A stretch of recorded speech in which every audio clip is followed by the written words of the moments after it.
Long before borders, before flags, before the idea of a country called America ever existed, there was a place that did not belong to us. A land so violent, so relentlessly tested by nature, that even survival was a privilege earned through blood. What we now call South Dakota was once something else entirely. It was not peaceful prairie. It was not empty land waiting for settlers. It was a living experiment. A final proving ground where evolution pushed life to its most brutal extremes, then erased it all without mercy. This land was never meant for humans. It survived something far worse. To understand South Dakota, you have to forget everything you know about it today. Forget the highways, the farms, the quiet towns. Strip the land back 66 million years to a time when the Earth itself seemed hostile to weakness. This was the late Cretaceous period, and South Dakota sat at the heart of one of the most dangerous ecosystems ever recorded, the Hell Creek Formation. The name is not poetic exaggeration. It is a geological confession, a warning carved into stone by extinction. Hell Creek was not just another prehistoric environment. It was a convergence point, a place where predators and prey existed in unnatural density, stacked on top of each other in a way rarely seen anywhere else on Earth. Fossils here are not scattered gently across time. They are clustered, layered, compressed, as if life itself was being forced into a narrow corridor with no escape. Every square mile tells the same story. Too many killers, too many survivors, too little balance. At the center of this nightmare stood Tyrannosaurus rex, not as a movie monster, but as a biological apex weapon. This was not an animal built merely to hunt. It was built to dominate. Bone-crushing bite force, binocular vision, legs designed for explosive movement. In Hell Creek, T-Rex was not rare. That alone should disturb you. Apex predators are supposed to be scarce. Their presence requires vast resources and stable ecosystems. Hell Creek ignored that rule entirely. Sharing the same land at the same time were Triceratops, massive armored herbivores with horns designed not for decoration, but for combat. Ankylosaurs walked like living tanks, their tails capable of shattering bone. Raptors hunted in calculated bursts of speed and coordination. These were not passive animals grazing peacefully until death. Every creature here was built to fight, flee, or kill, often all three. This concentration of evolutionary firepower raises a question scientists still struggle to answer. Why here? Why did so many extreme life forms exist together in one region at the very end of the dinosaur era? Elsewhere on Earth, ecosystems showed gradual decline, species thinned, diversity shifted, but Hell Creek did not slow down, it escalated. The landscape itself was unstable. Rivers flooded unpredictably, forests burned, seasons swung violently between abundance and scarcity. This instability forced animals to adapt fast or die. Natural selection did not reward moderation here. It rewarded aggression, armor, size, speed, and fearlessness. Anything less was erased. Predator-prey balance, the invisible contract that keeps ecosystems alive, appears stretched to the breaking point in Hell Creek. Fossil evidence shows signs of repeated trauma, bite marks healed and unhealed, broken horns repaired by bone regrowth, tail clubs fractured from impact. These animals did not die quietly. They survived violence repeatedly until one final encounter ended them. Some fossils tell even darker stories. Bones of Triceratops bearing T-Rex bite marks that healed, only to show new wounds later. Evidence of repeated hunts, not clean kills. Predators testing prey again and again. This was not efficient hunting. This was evolutionary pressure turned savage. Then there is the fossil density itself. Hell Creek produces remains at a rate unmatched by most other formations. Entire skeletons locked in chaotic positions, mixed species buried together, adults and juveniles side by side. This suggests rapid burial events, sudden floods, or catastrophic environmental shifts occurring again and again. Life here did not have time to decompose naturally. It was overwhelmed. What kind of world creates monsters and then traps them together? Some researchers describe Hell Creek as a biological bottleneck, a narrowing of evolutionary options where only the most extreme adaptations could survive. In this view, South Dakota was not just another habitat, it was evolution's final battlefield, a place where nature tested how violent life could become before the system collapsed. And collapse it did. 66 million years ago, something ended it all. An asteroid struck the planet with unimaginable force, firestorms, shockwaves, darkness. But in Hell Creek, extinction does not look sudden, it looks prepared. Many species show signs of stress long before the impact: growth interruptions in bones, shifts in diet, migration pressures.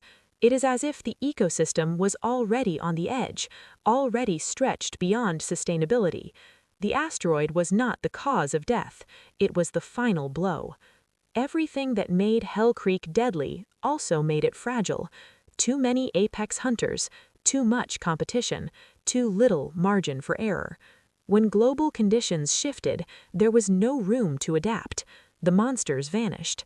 The battlefield fell silent. For millions of years afterward, the land remained quiet. Layers of ash and sediment sealed the bones below. Forests returned slowly. Mammals emerged cautiously, small and hidden. The earth moved on, but the memory of Hell Creek stayed locked underground, waiting. Then humans arrived. They walked onto this land unaware of what lay beneath their feet. They farmed it, named it, claimed it. They did not know they were settling the ruins of Earth's deadliest natural experiment. The same soil that once fed Tyrannosaurus now grew wheat. The same rivers that buried dinosaurs now carried irrigation water. But the land never forgot. Even today, South Dakota gives up its dead reluctantly. Fossils emerge after storms, erosion, excavation. Skulls stare back from stone, teeth larger than human hands. Proof that this place was once ruled by something far older and more dangerous than us. There's something unsettling about that continuity. Humans often believe we tame land, that history begins when we arrive. Hell Creek proves the opposite. We inherit landscapes shaped by forces beyond comprehension. Violence is not something we introduced here, we merely arrived after it was finished. And that leads to the uncomfortable question at the heart of this story. What if South Dakota was not just dangerous by accident?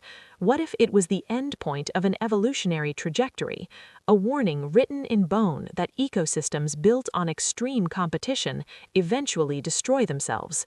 In Hell Creek, nature pushed life to its limits. Bigger predators, stronger defenses, faster reactions. But there was no intelligence guiding this escalation, no foresight, only selection, only survival. And survival, taken far enough, becomes unsustainable. When humans stand on this land today, we stand where evolution failed, where dominance reached its peak and collapsed, where the earth itself pressed reset. This was not our land. It belonged to monsters long before it belonged to us. And their extinction is not just a prehistoric event, it's a message buried beneath South Dakota's soil, waiting for anyone willing to listen. Because if evolution's final battlefield could fall, so can anything built on imbalance. And Hell Creek doesn't care who learns that lesson next. But Hell Creek's story does not end with extinction. In many ways, that was only the opening chapter of what this land truly represents. Because extinction is never just an ending, it is a filter, and whatever survives afterward inherits a world shaped by violence. After the dinosaurs vanished, the ecosystem above Hell Creek changed, but the rules written into the land did not. Mammals emerged small, cautious, and afraid. They did not dominate. They hid. They burrowed. They learned to live quietly in a world that had just proven how easily giants could fall. The silence that followed the dinosaurs was not peaceful, it was traumatized. The soil itself became a graveyard of lessons. Nutrients from decayed titans enriched the land, creating fertile ground for new life. Forests grew thick where bones lay buried. Rivers cut through layers of death, redistributing fragments of the past across miles of terrain. This was not rebirth, it was recycling on a planetary scale. And slowly, almost hesitantly, life diversified again, but never to the extremes seen before. Never again did Earth allow such a concentration of massive predators in one place. Hell Creek marked a boundary, a biological warning sign that evolution would not cross again. This matters because ecosystems remember, not consciously, but structurally.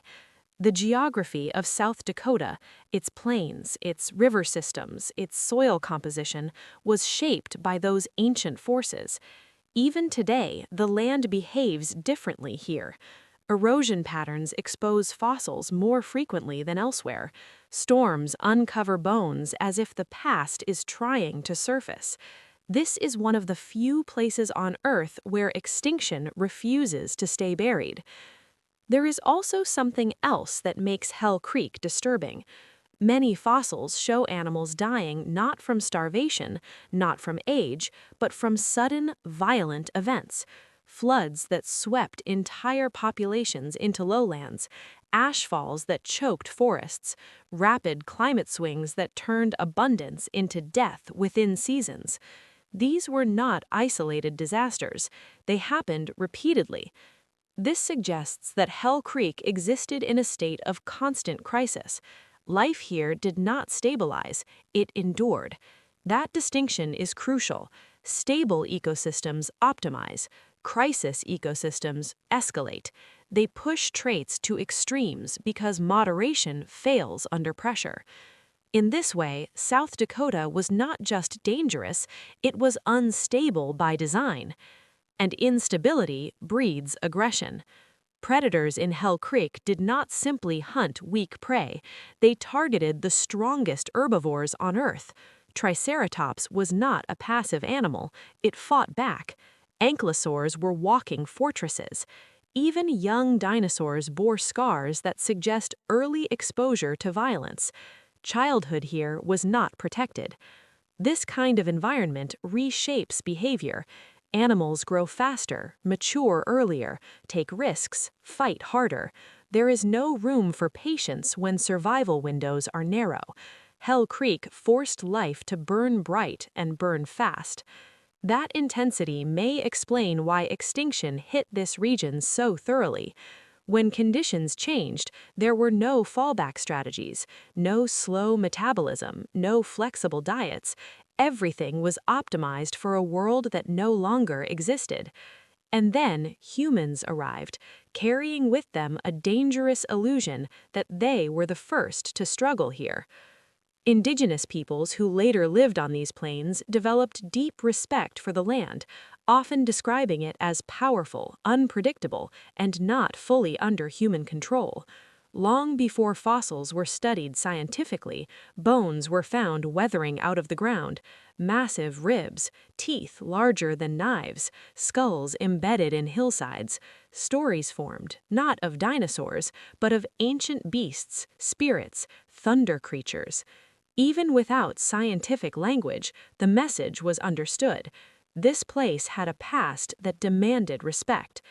Modern humans, however, tend to ignore that instinct. We see flat land and assume safety.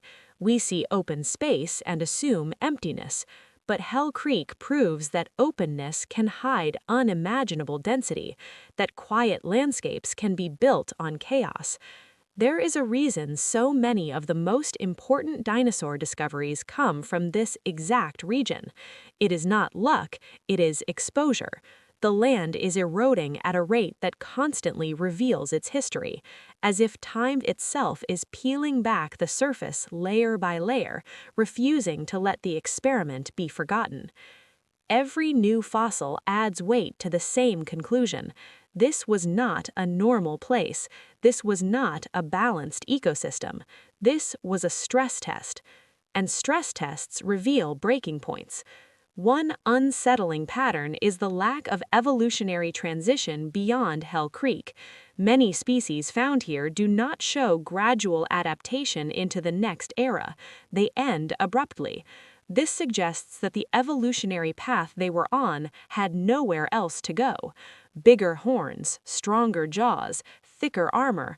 Eventually, there is no next upgrade. Evolution, contrary to popular belief, does not always favor progress. Sometimes it hits a ceiling. Hell Creek may represent that ceiling for large terrestrial predators and prey.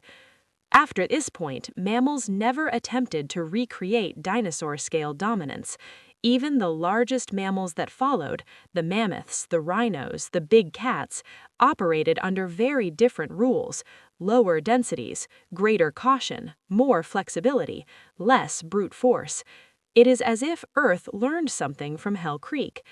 And that brings the story back to us. Humans now dominate ecosystems not through size or strength, but through intelligence and coordination. But dominance is dominance, regardless of the mechanism. We reshape landscapes, we concentrate resources, we push systems to their limits. Hell Creek shows us where that path can end. This land once supported the most violent concentration of life Earth had ever produced. It collapsed under its own intensity. The bones remain as evidence, not of failure, but of inevitability. Systems built entirely on escalation eventually run out of space. When you look at South Dakota today, you see calm, you see stability. But that calm is borrowed. It sits on top of a graveyard that tells a different story. A story where nature tested how far it could go and then erased the result. This was not our land. It was never meant to be gentle. It was forged in violence, buried in extinction, and handed to us only after the monsters were gone.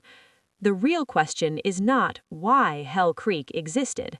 The real question is whether we are repeating it, using different tools, different species, but driven by the same imbalance. Because the Earth has already run this experiment once, and it knows how it ends.